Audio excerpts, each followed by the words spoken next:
Welcome to the Unstoppable Recording Machine Podcast. And now your host, EYAL Levy. Welcome to the URM Podcast. Thank you so much for being here. It's crazy to think that we are now on our 7th year. Don't ask me how that all just flew by, but it did. Man, time moves fast.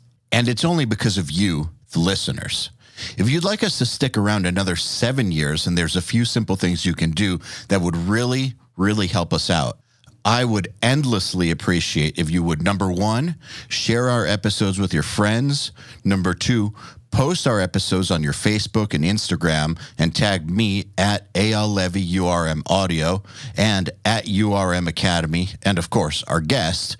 And number 3, leave us reviews and 5-star reviews wherever you can. We especially love iTunes reviews. Once again, thank you for all the years and years of loyalty. I just want you to know that we will never charge you for this podcast, and I will always work as hard as possible to improve the episodes in every single way. All we ask in return is a share, a post, and tag us. Oh, and one last thing. Do you have a question you would like me to answer on an episode? I don't mean for a guest. I mean for me. It can be about anything. Email it to me at eyal@urm.academy. That's EYAL@urm.academy. There's no .com on that. It's exactly the way I spelled it.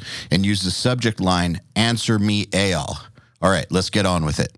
Hello, everybody. Welcome to the URM Podcast. My guest is Dryw Owens, who's the owner of Little Russia Recordings in Sacramento, and he's known for his work with bands such as Dance Gavin Dance, Hail the Sun, A Lot of Birds, and many more. I've actually been trying to get him on the podcast for quite a while, so I'm stoked we were able to do this. Here goes.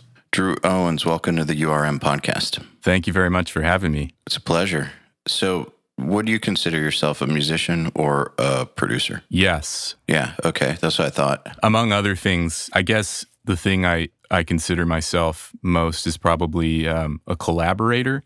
And I think that's probably how I would prefer people that work with me in any capacity kind of think of the relationship that we have. Whether that collaboration means on guitar or something, or it means producing them or helping them write songs or whatever it means, it's a collaborative role. Totally, yeah. So in any capacity, and that can be all the way to like co-writing or mixing or even mastering, I definitely try to treat each part of the process of making a record as sort of a creative conversation that I'm having with whoever is choosing to work with me on their music. So I've spent a lot of time trying to kind of get on the artist's wavelength and figure out how I can contribute to what they're doing in the most meaningful way that helps them sort of achieve their highest art. I think getting on an artist's wavelength is probably the most important thing you can possibly do. It's a lot more important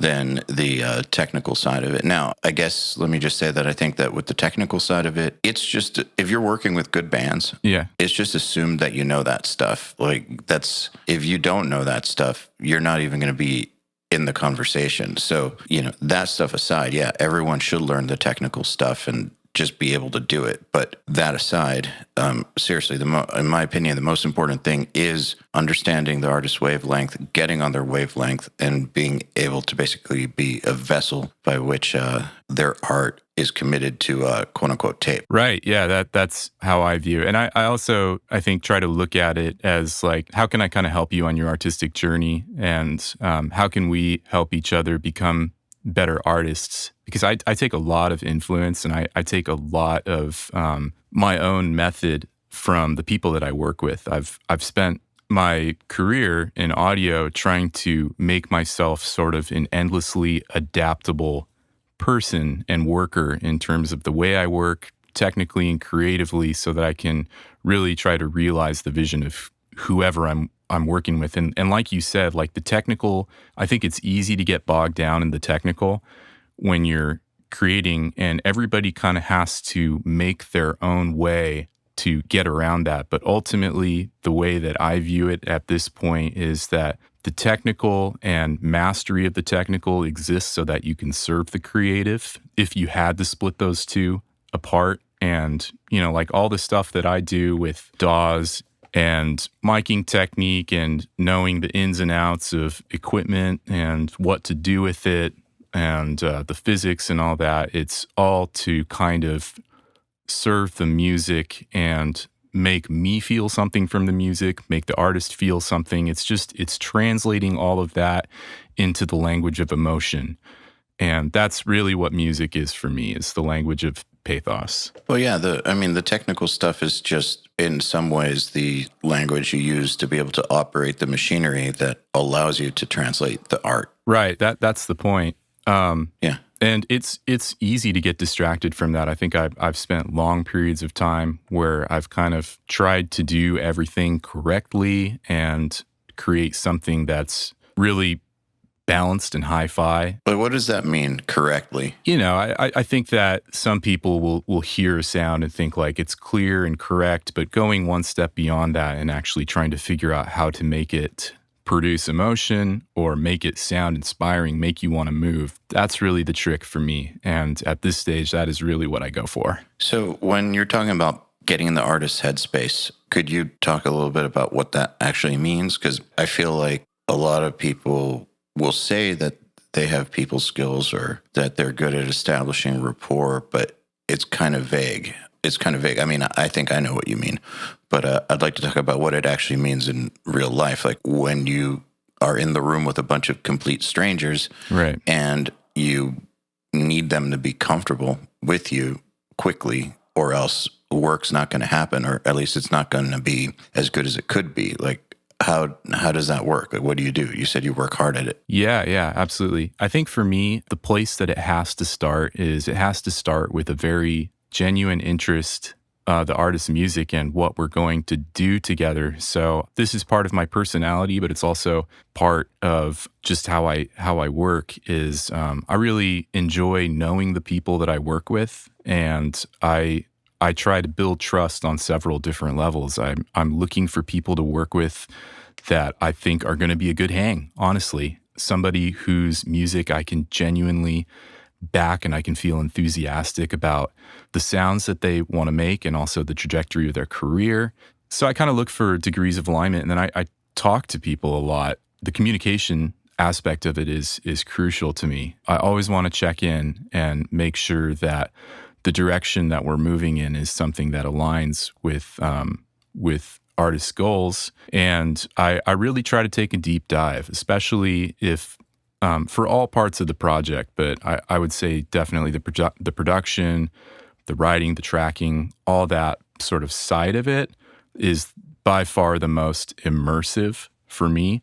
And so I'm going to enter their world as far as listening to their influences, trying to understand their musical history, what they've grown up listening to. So it really is, I'm trying to develop sort of a composite picture of the person that I'm working with, and then strategize and try to figure out how I can kind of be that person's partner in what they're coming to me to work on. It makes sense. Yeah, that's most of what I can think of. And yeah, it's me just being enthusiastic. It's hard to not like somebody or write somebody off that is really taking a genuine interest in what is probably, if not the biggest part of your life, one of the biggest parts of your life, your art and your self-expression. Yeah, I agree. That's actually a complaint that lots of artists have about certain producers is they feel like a lot of producers they've worked with, I mean, they give a shit about making a cool record, but they don't really give a shit about translating the artist's vision, or they're just phoning it in, or they don't really feel listened to. You hear this a lot from artists. Yeah, I've heard stuff to that effect as well, definitely, more than once. And I can't say what exactly is going wrong there on the hypothetical producer engineer side, but I really try to put sort of people and their vision before any kind of process that I've developed. It's not necessarily the engineer's fault or the artist's fault, because you hear this about really great producers sometimes too. Yeah. So it's not just, you don't just hear it about like the losers and the assholes or people that suck. Like you hear this about some great producers too, who give a shit. And so I think that lots of times when you hear about those stories, it's a matter of people just not being compatible, just not having good chemistry. There's definitely that. Yeah, there's that. I think that that's a big part of it, because if you have a really good artist and a really good producer, but it's just not working out for whatever reason, there's something about their chemistry or, their working style, like their ideals, there's something is just off. I think it's really important to identify when that happens. I'm sure that's happened to you before. You've gotten in the room with a band that is, it's a cool band, but like, it's just not right. Yeah, I definitely can pick up on that sometimes on a personal level. How do you get around it? At the end of the day, when you have a situation where maybe you're not clicking on some level, it's a pretty rare situation, I would say, where I can't figure out what's in the other person's head. Most of the time, if something's not clicking, it could probably be on a more interpersonal level. And sometimes it's not that like I'm a hard person to get along with, or somebody else is like the artist is hard to get along with. Although, hey, that happens sometimes. Sometimes the way that you're hard to get along with the way that they're hard to get along with, creates a brew. But it's like, it's weird because like even if you can get along with 99%, I'm not saying you specifically, just like a universal you. Even if you can get along with 99% of the people you ever come into contact with, there's always going to be a small percentage of people that also maybe get along with 99% of the people they ever come into contact with. Right. It's that cocktail. Yeah, exactly. There's something about them plus you that gets weird. Yeah, I think I've experienced that before. And I've overcome that before, I think, or the artist and I have overcome it. With work, right? Yeah. I think like I had said earlier, it's hard to write somebody off that is taking a really genuine interest and passion for your artistic self-expression. Like that person is definitely your ally in the process. So, I haven't met anybody personally that has like shut me down or anything. We always do end up getting work done. A lot of it too, I think I've had the good fortune through my career to make a lot of really great friends. And I really do tend to get along with people that I work with and maintain relationships with them. This reminds me of a conversation I was having with Howard Benson, actually. If anyone doesn't know, they should know that he has a ridiculous, insane amount of big records that he's produced. I grew up listening to Howard Benson productions. Absolutely. It's fucking crazy. But he was saying that, and much like you said that you're looking for people that you're going to connect with, he is looking for a very specific thing. He is saying he thinks that producers who want to go somewhere need to look for the artists that are going to take them to the next level. They need to be looking for those people specifically, whether it means like the people that you connect with artistically or the people that you connect with interpersonally in a way that will allow you to do your best work. You need to be actively searching, in my opinion, for those people, whatever that criteria is for you. So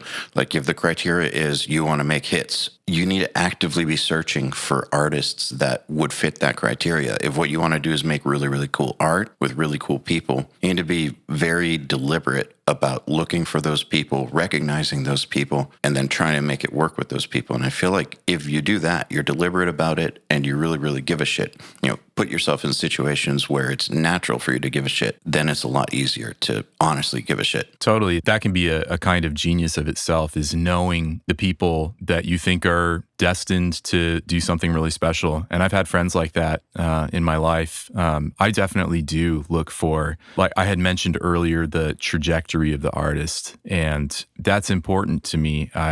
I want to make sure that the people that I work with are really trying to do the damn thing, and not trying to release their product, their music in a way that doesn't get it the most attention or that doesn't reflect all the work that we've put into it, because it's an insane amount of work. I take every project that I do really, really personally. And so I've had a few situations where I've seen releases not go great. And a lot of that was due to a poor strategy. So I do ask people that I work with from the get to kind of let me know what their plan is, what's the long term, and how are you going to ensure that you get to make another record. and that you get to hit the road or whatever it is you're trying to do. That's definitely important. Like I said, one of the many skills I think you have to develop that is sort of outside the thing you do, which is for me, just generally kind of collaborating with people and making music, producing, mixing, mastering. One of the things that you have to be good at that is unrelated to the job is sort of deciding what your community around you is going to look like and what your network is going to be. Who are the artists that you're working with? I think that's huge. Absolutely. I think that also is very, very true. Whether you are a person in a band or you're starting a business or whatever it is, there's this thing that, and I've been guilty of this, of seeing people for what you want them to be versus what they actually are. When you're trying to analyze an artist's trajectory for figuring out, does it make sense for me to put my time and effort and blood, sweat, and tears into this project? It's very important to have a clear head and learn how to understand who and what they are, regardless of what they say, because, people don't really see themselves very, very clearly. Very few people have a super keen self-awareness, or they have some self-awareness, but they don't see themselves the way that they truly are. It's really, really easy to, if you like somebody, especially, to, I guess, imbue them with these qualities that are wishful thinking. So I think it's important to figure out how to actually make a very educated, I guess, a calculated risk assessment on the people you're going to work with.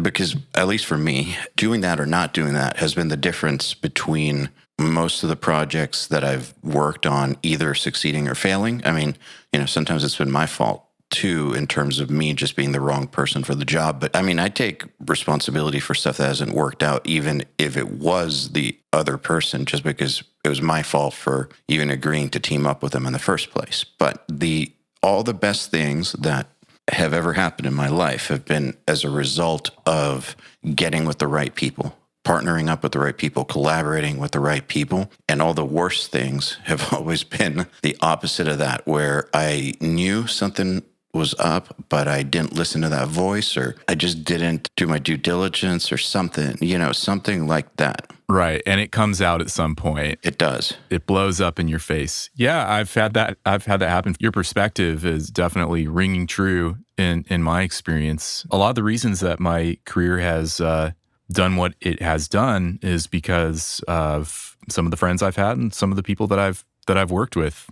And that's been how I've survived. So that totally rings true. People in bands, take note and listen to that. It doesn't matter how good of a friend your singer is. If your singer sucks, your singer sucks. That is true, man. That's a tough one. I know. That's why I said it. Right. Yeah. And I feel that because I was in a band a while ago, a serious band that was also trying to do the damn thing. And I had this romantic sort of idea that it was always going to be the lineup that we had, even when there were times in our history that it perhaps should not have been. In hindsight, we should have sought out somebody else as far as somebody who was playing a role in our band, and we didn't because I'm externally processing that right now. Yeah.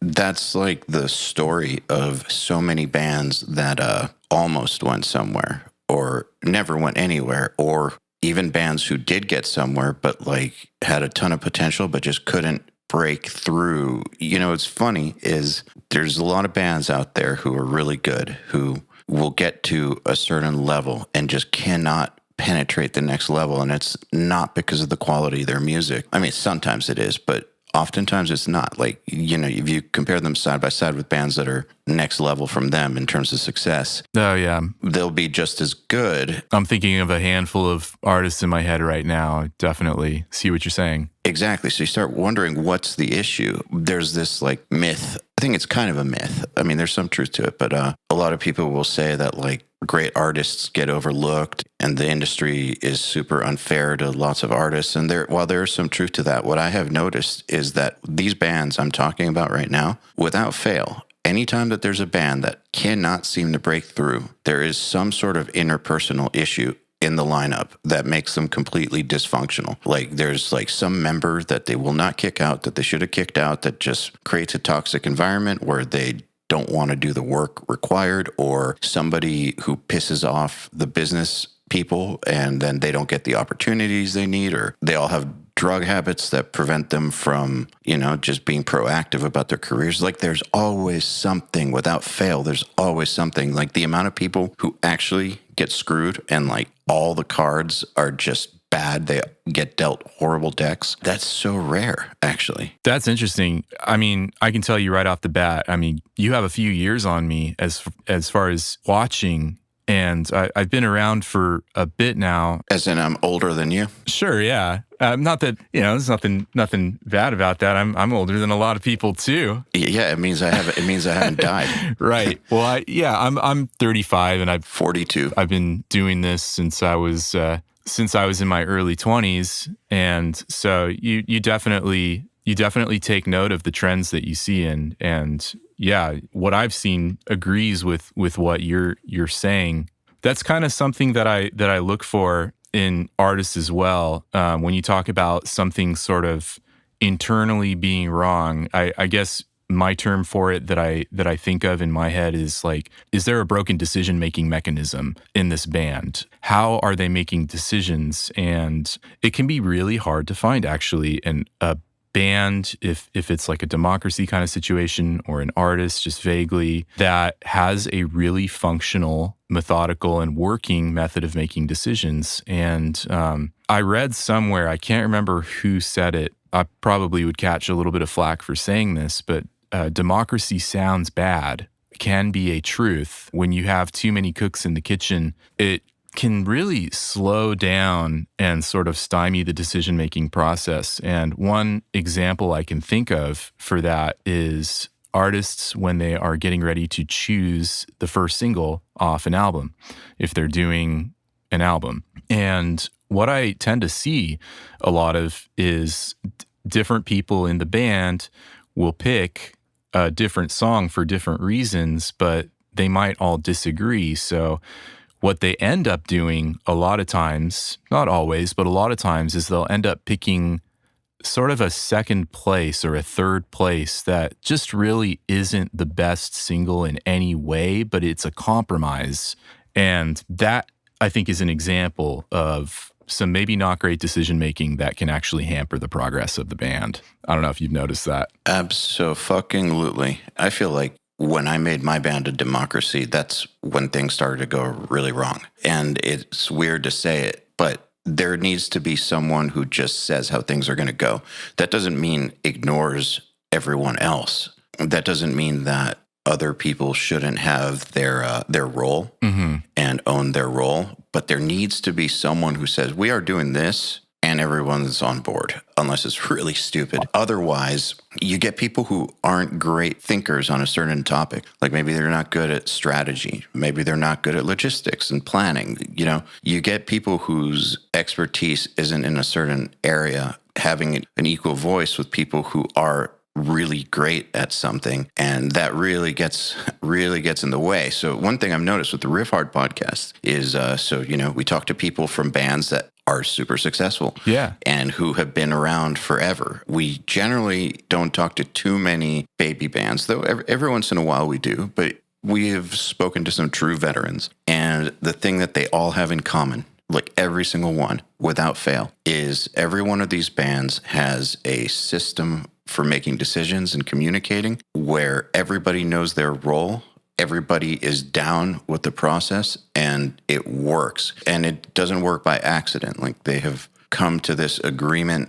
So whether it means we all have a meeting on Mondays where we get on the same page about everything and we have the manager's the deal breaker, or it means I make the business decisions, but, I make sure that everyone's at least on board, but like that's my role. And then this other person in the band, that person's the audio engineer in the band. This other person in the band does all the visuals. And, however it works, every band is different. The thing that they all have in common, the successful ones, the ones who last, sometimes that's not, sometimes the successful ones are not the ones who last. So to meet both those conditions, both be successful and last, their decision-making process and their communication process has to be bulletproof, basically. Yeah, there's got to be some sense of a singularity of vision And I think that also informs the artist's brand.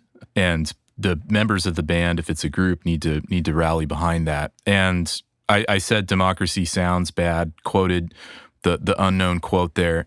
But I also have seen democracies that work very well. Yep, I think totally. it's rare for me from where I'm sitting, but it doesn't necessarily have to look like one person is clearly driving the ship. But like you said, the decision-making mechanism has to be there, and it has to be pretty efficient. Because a lot of times too, when you get into a decision-making paralysis due to a broken decision-making mechanism in an artist or in a band, you just don't do anything. You can just let opportunities pass you by. And I see that happen too, where people can't make decisions fast enough and they miss a good moment. Or take the wrong opportunities. I've seen situations and experienced situations where there's two opportunities. One of them is the better long play opportunity, but worse in terms of the short-term benefits.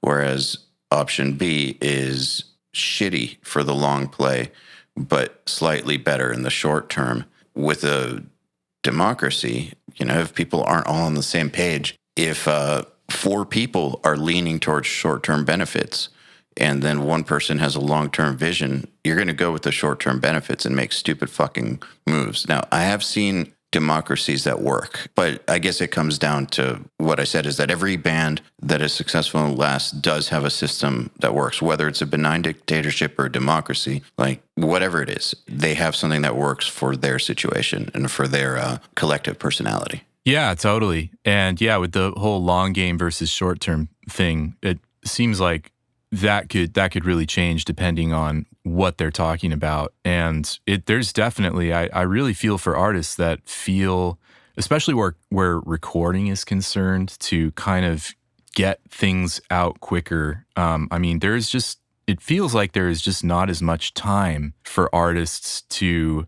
put off making a second record or a third record. Like the release cycle and people's attention spans are pretty short, generally speaking. And so it kind of creates, I think, an unrealistic pressure on artists to just like churn out content. And yeah, I think the trade-off, this might be a tangent, but I think the trade-off of that is that you end up adopting sort of a quantity over quality mindset, which there's some debate on whether that's a good strategy for outlets like social media. But I just think the current climate and culture has sort of made short-term benefits something that a lot of people will go for over playing the long game, which I think is sort of biding time and putting out quality content. That's a hard mindset for a lot of people to adapt nowadays. I think it's a hard mindset for people in general, but it's an important one. It's a really important one. Of making sure to play the long game? Yeah, 100%. You have to play the long game. You need to play both in terms that your short game needs to be good enough to be able to keep you afloat, right? So yeah, that's the trick, right? Yeah, you can't be taking losses indefinitely in the name of some dream, some ideal or something that will never happen if you can't get there, like because there's no money or it takes too long and people need to move on with their lives or something. Like there's... Right, it's got to be viable. Yeah. Yeah, exactly. So, I mean, there has to be a balance. I'm not saying ignore the short game, but what you do with the short game has to be part of how you get to your long game goals. So basically, there's got to be a path to get there built off of short-term tactics and strategies, and without it sending you in the proper direction. I think that's where people get fucked up. They're not really going in any particular direction other than more with the content. That's not that great usually. Sometimes it works, but not usually, from what I've noticed. It's such a case-by-case thing, thinking about, like, okay, what decisions am I making to help myself short-term versus long-term? And yeah, I'm definitely more of kind of a long game thinker myself. So I do tend to kind of gravitate towards play the long game. But yeah, there's definitely, you have to be intentional about your decision-making to make sure that the steps that you're taking make it viable in the present and the future. Hey, everybody. If you're enjoying this podcast, then you should know that it's brought to you by URM Academy. URM Academy's mission is to create the next generation of audio professionals by giving them the inspiration and information to hone their craft and build a career doing what they love. You've probably heard me talk about Nail the Mix before, and if you're a member, you already know how amazing it is. At the beginning of the month, Nail the Mix members get the raw multi-tracks to a new song by artists like Lamb of God, Angels and Airwaves, Knock Loose, Opeth, Meshuggah, Bring Me the Horizon, Gojira, Asking Alexandria, Machine Head, and Papa Roach, among many, many others. Over 60 at this point.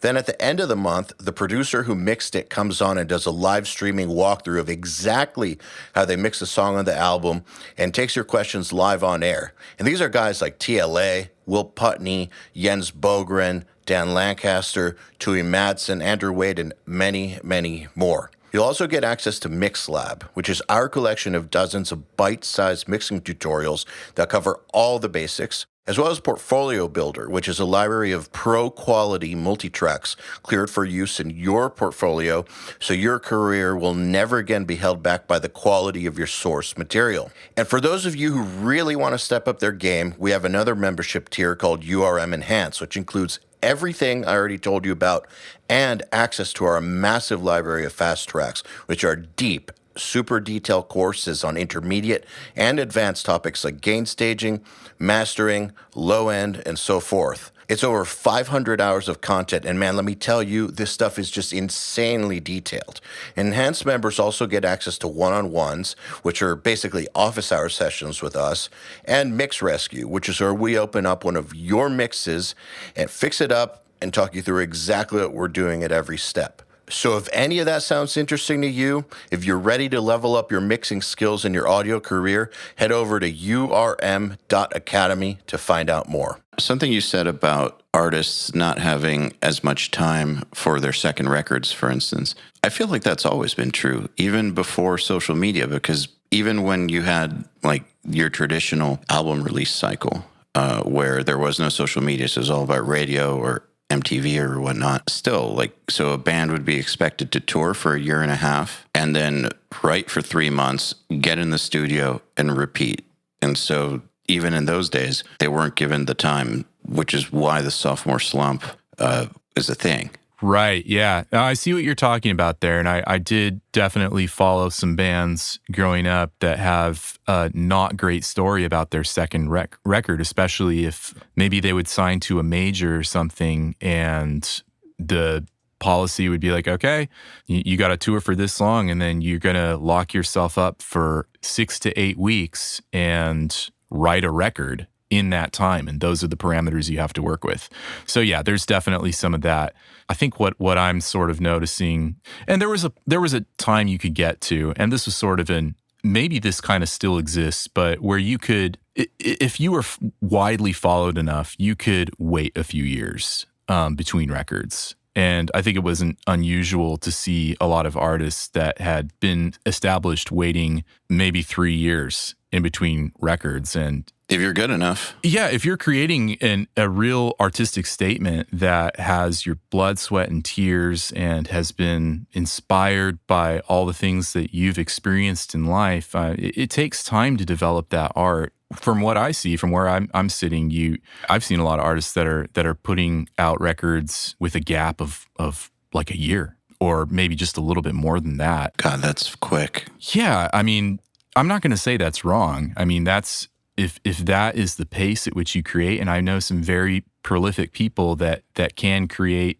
at that pace, then that's great. I think for somebody like me, I do need to kind of take time to gather inspiration and to put a degree of thoughtfulness into what I'm doing when I write music. And I think it's harder to do that if you don't have some time.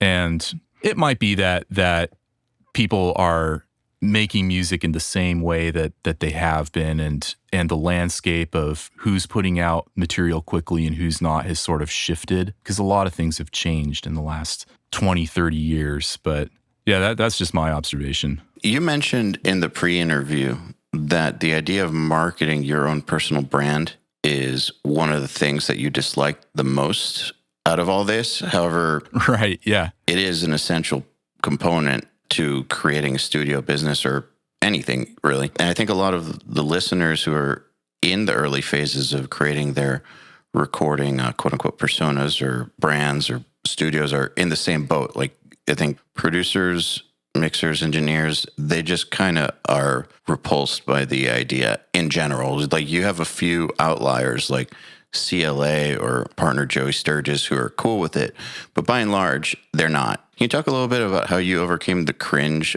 of pimping yourself out and maybe some of the strategies that helped you along the way? Oh, geez. I mean, I totally haven't overcome that. Well, you haven't overcome the fact that you don't like it, but like you've overcome it to the point where you're able to move forward. Yeah, I would say a lot of the way that people promote themselves nowadays is social media.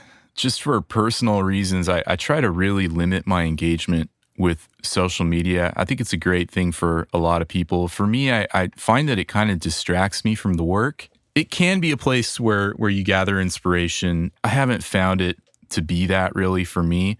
I've gotten to points where I've sort of had checking up on all my posts and whatnot interfere with the task at hand or what I was doing. So for a while now, I've kind of put that aside. But I do have to jump on and try to say something meaningful or have some presence. Right. Mostly what I do is I'm just trying to support the people that I work with and just try to support their music and show my love through engagement, stuff like that. I don't know that I'm ever going to be like a audio social media influencer or anything like that. Which is okay. Yeah, as long as I'm able to keep making music and feel like I'm contributing meaningfully to the art that people are creating, and I feel like I'm helping them make breakthroughs and I'm growing and making breakthroughs myself with what I'm doing and finding inspiring sounds, I'm happy. I'm super grateful and fortunate that I haven't really been at a point yet, I think, that I really have to buckle down and say, okay, I've got to do the self-promotion. I've always kind of I've really tried to dive into the work and focus on the music. And that's a cliche, but I think it's been true in my life, where I used to admire people that would say, let the music speak for itself. And I don't think that's a great strategy nowadays, to be honest. I'm not sure that's enough as far as where the promotion of music goes. But for me, myself, and what I do as a collaborator, I'm kind of happy to just sort of keep investing in the people around me and grow my network that way.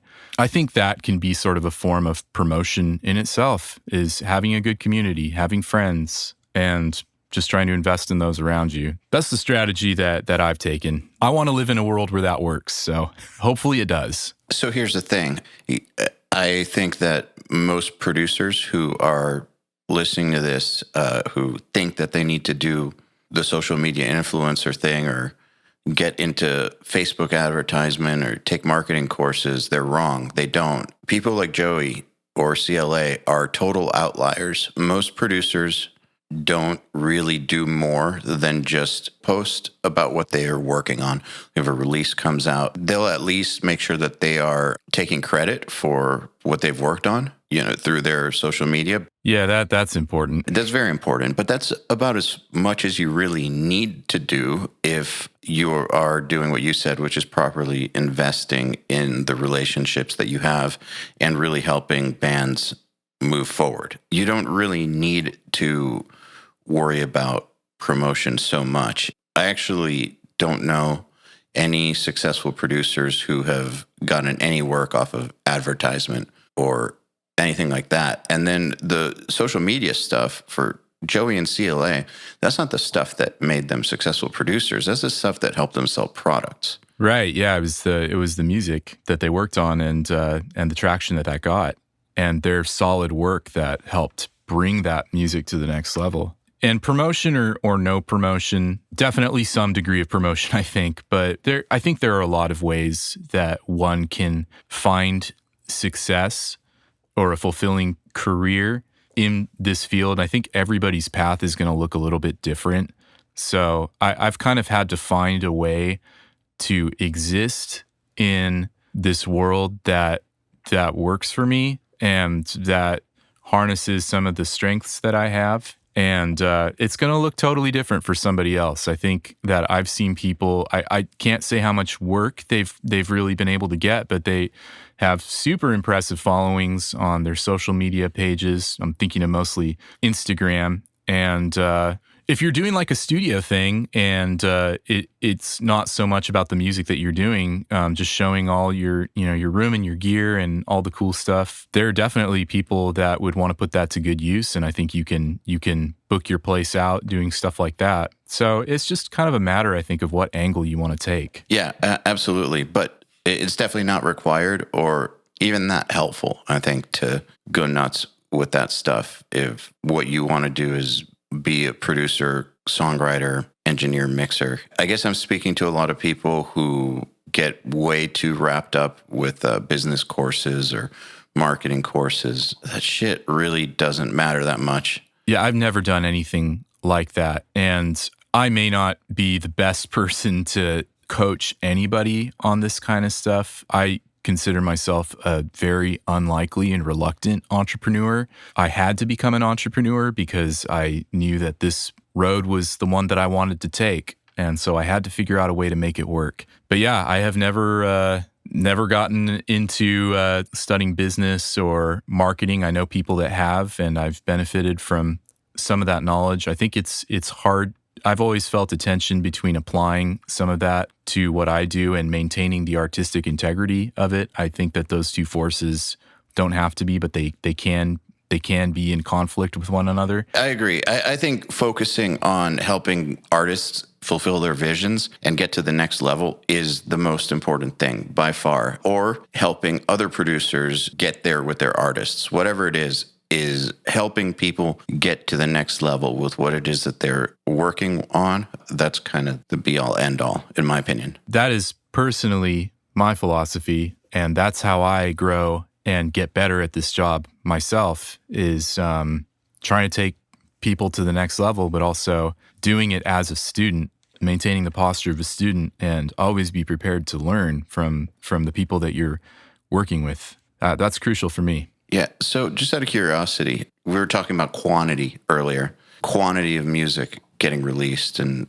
how that is the strategy for lots of artists. And knowing that's what you're dealing with a lot of the time, and understanding that for the listener, there's more options than ever. There's just so much music for them to choose from. What are some of the things that you've noticed that helps certain bands stand out? That's a good question. I guess I'm not so concerned about standing out per se, unless I think that somebody's music is in danger of being highly derivative of something else. Like just definitely something that has been heard before. I don't think originality is actually the end all be all. I think that's a relatively new idea that has come about really in the last century or two, according to my research. Back in the day, if you wanted to be considered a good artist, sort of the mentality would be that you're good enough to create in the tradition of the masters.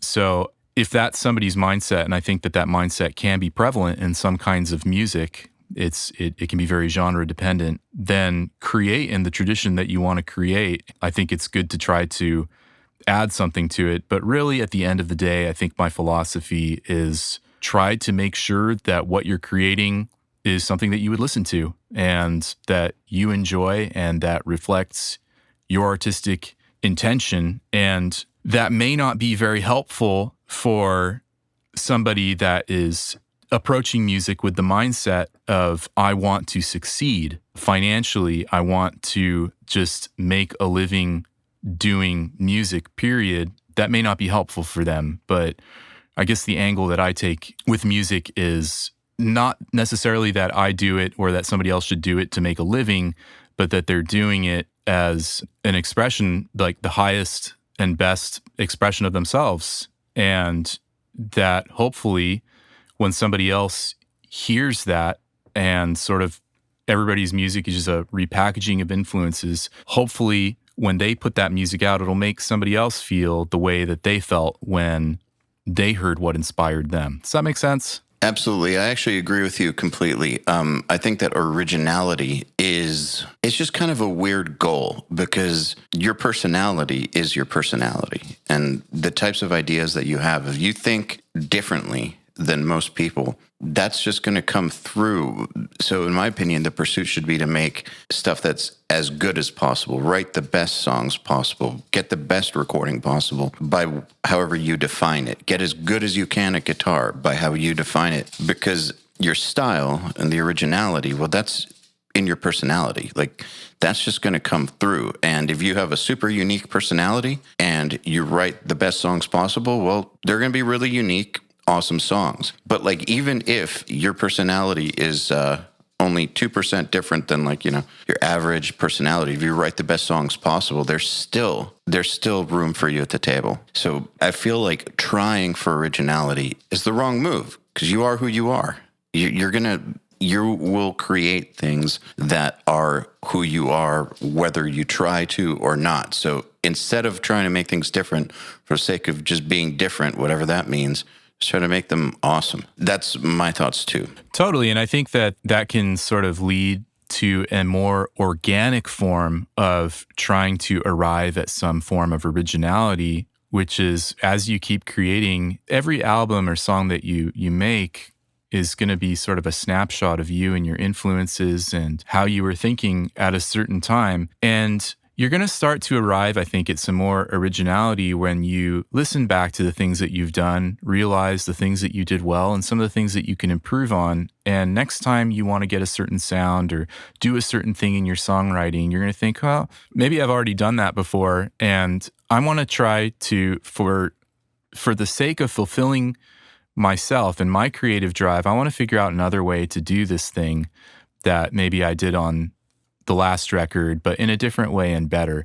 And once you start sort of putting those parameters on your songwriting or production or mixing or whatever and pushing forward and trying to improve that, I think you can really arrive at some organic creativity and originality there. Yeah, I completely agree with you. 100%. But still, it's through the process of just trying to improve. If I have an obsession in life, that's it. Always trying to improve every part of what I do. And it's led to some creative decisions, some originality, I hope. Yeah. I mean, I feel like with the originality thing, it's just going to come through if that's who you are, Yeah, your identity is going to be novel. It's going to be different from other people's, and hopefully you figure out a way to distill that in a way that's provocative and stands out. Yeah, I guess just the sort of summary of that is I like to try to approach originality in a hopefully a more organic, authentic way rather than making originality itself the end goal. On a different topic, the gear element to many people starting out is super daunting and intoxicating. Oh, yes. Have you been able to conquer gas or at least reduce the importance of gear down to the idea of having what you need in order to do the work you need to do, but not get carried away with just distractions, I guess? Yes. At this point in my life, I probably have the least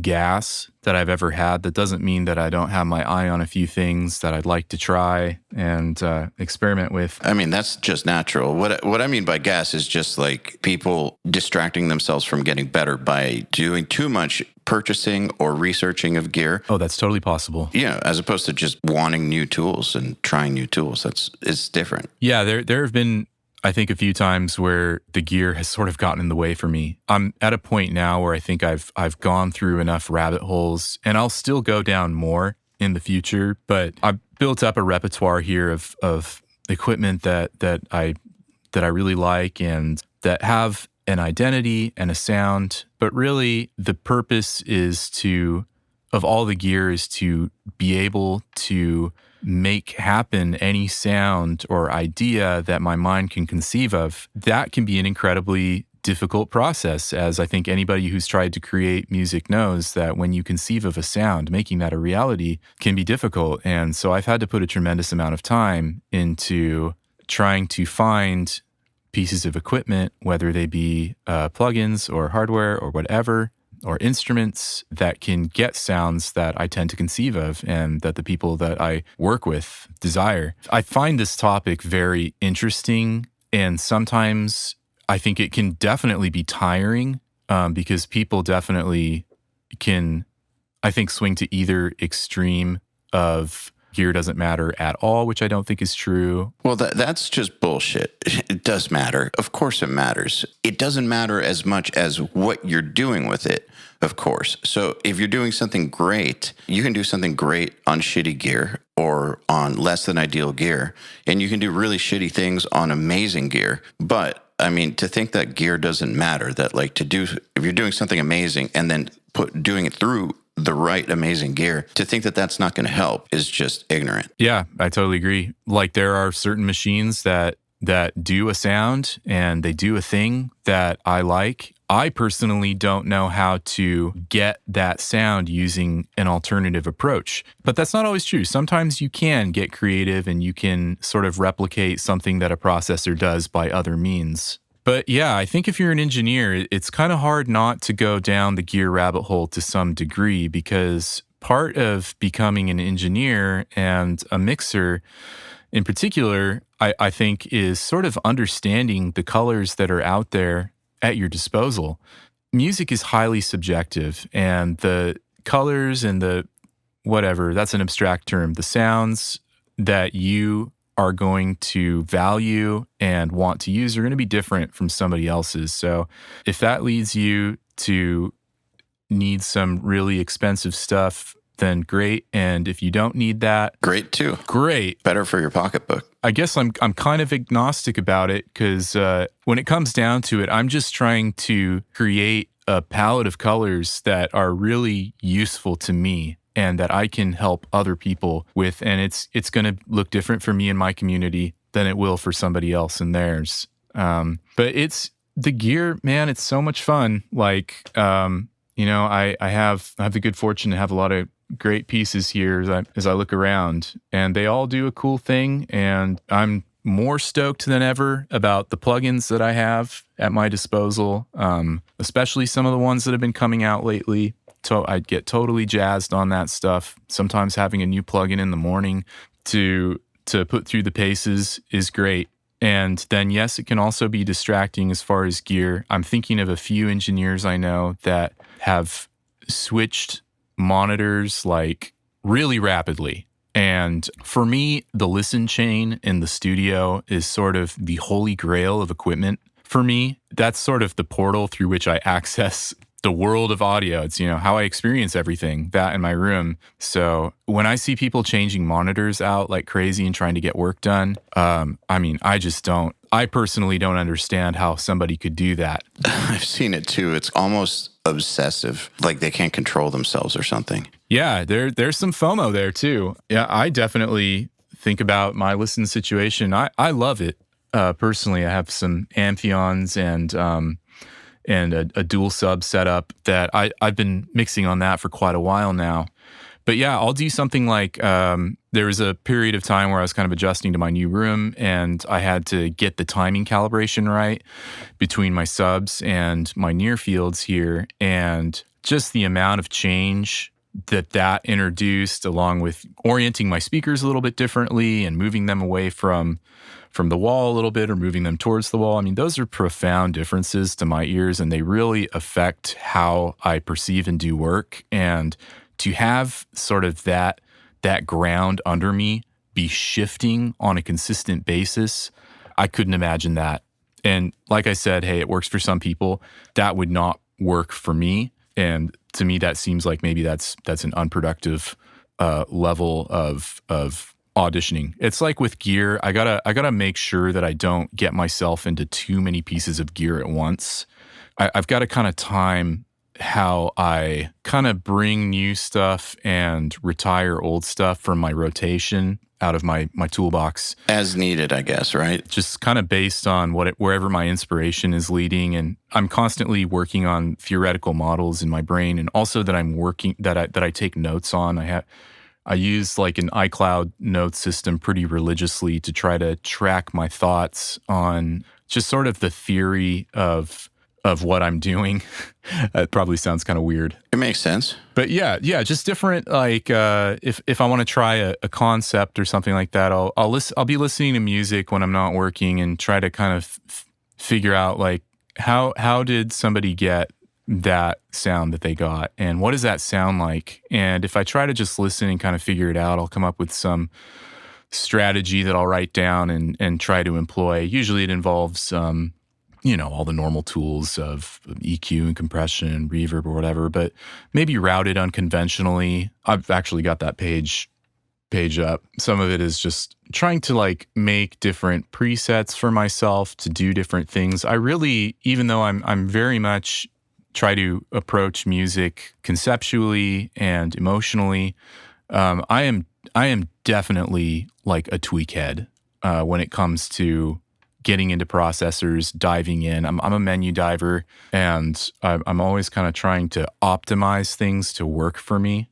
So yeah, the gear is all part of that, I guess is what I'm trying to say. It's a rabbit hole, it's a tangent. It's a very strange relationship that I think us engineers sort of have with the equipment and how we sort of use them all. Yeah, absolutely. I actually think that that's really cool to track that stuff the way that you're tracking it. I actually think that more people should do that, because that way they're going to have a written record. Oh, it's changed my life. Yeah, because there's so many times where you'll do something cool on a record. 2 years later, for whatever reason, you open up that session and you realize you don't do that thing anymore for whatever reason. Oh yeah. Oh, that changes every record for me. Yeah. I go through lots of different iterations of sort of a template that I have that I've been developing for years and years. And I'm constantly changing it. And then when I go back and I have to do like an old recall or something to stem out, I'm always finding like, oh shoot, that's not compatible with this new system that I have.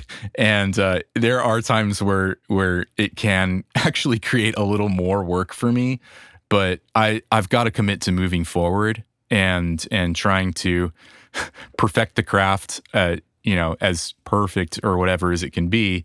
So that's a price I'm willing to pay.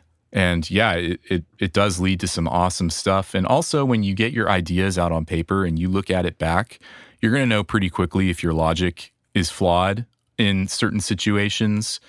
Ultimately, you're going to hear it, right? You're going to try it and you're going to hear, does it sound good or does it not sound good? Somebody might disagree with me on this, but I think that for me, when I've mixed things, the things that work in theory tend to actually work in reality, like a good deal of the time for me. And if it doesn't, then it's normally that there's some part of the theory of what I'm doing that I haven't considered all the way through. And it just takes you tweaking it. But like, I'm wondering, how often is the theory way off? Like way off, like not even in the same ballpark? Yeah, for me, I have not found that there have been major discrepancies, but I did not adopt sort of this system of how I work now, I guess. Let's just say it took me a very long time to develop. So I think I do have some degree of intuition about things that are probably going to work, or by work, I just mean achieve the desired sound, or things that are not going to work. So it's rare that there's a major surprise, and hopefully if it is, it's a happy accident. But yeah, I mean, if something doesn't work, I'll normally just sort of delete it from my notes and move on and try something else. And I'm looking at it right now. There are tons of things that, like methods that I've sort of outlined. I'm looking at things that I have here, even like one vocal chain that I had come up with that I was really feeling great about it. And actually just the other day, I totally threw it out the window. So it's just amazing how there can be things that work for some scenarios and things that there's nothing that I have found that works reliably every time, really. I feel like that's the answer to almost all audio questions. Is the real answer is it depends for like everything. Oh yeah. feel like I've had to give a lot of people a lot of very unsatisfying answers because, yeah, it totally depends. Everything is completely contextual and also completely subjective. So, yeah, the best thing that I've done in sort of my theory and my methodology is to just kind of create some general observations that I can follow and to keep my process endlessly adaptable. That is sort of the key, is whatever I do in my template or with my gear, I have to create a situation that offers ultimate flexibility to be adapted to the task and the person that I'm dealing with. That's a great way to approach it, in my opinion. Well, Dryw, I think this is a good place to end the episode. I want to thank you for taking the time to hang out. It's been a pleasure talking to you, and I'm glad that we were finally able to do this. Yeah, likewise. Hey, thanks for listening and for asking great questions and for talking to me. And I had meant to tell you, I was looking through your discography and I saw that you were a part of August Burns Red. I assisted Jason Sukoff on Leveler. Oh, okay. Well, that was a cool record, man. And August Burns Red was definitely an important band to my group growing up. Well, Jason gets all the credit for that. He did a phenomenal job producing them. I just helped him, but it was cool. It was cool to be a part of it because, Matt is such a sick drummer. Holy shit. Yeah, so it was really cool. That was one of the first projects I got to work on when I moved to Florida. But yeah, Jason is a great producer. Awesome. Yeah, I don't think I'm totally familiar with Jason. I have to admit that I'm sort of 1 degree removed from a lot of hard music nowadays, but I came up with it, just sort of the solid state tooth and nail scene back in the day.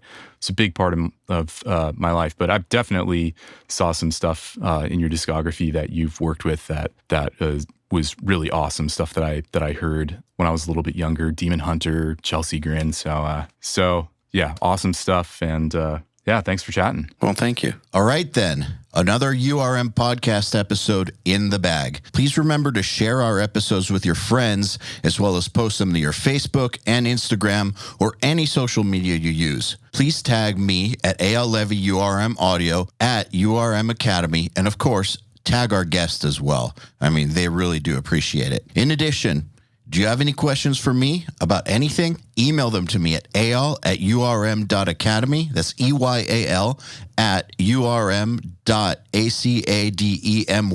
and use the subject line, Answer Me EYAL. All right, then. Till next time, happy mixing. You've been listening to the Unstoppable Recording Machine podcast. To ask us questions, make suggestions, and interact, visit urm.academy and press the podcast link today.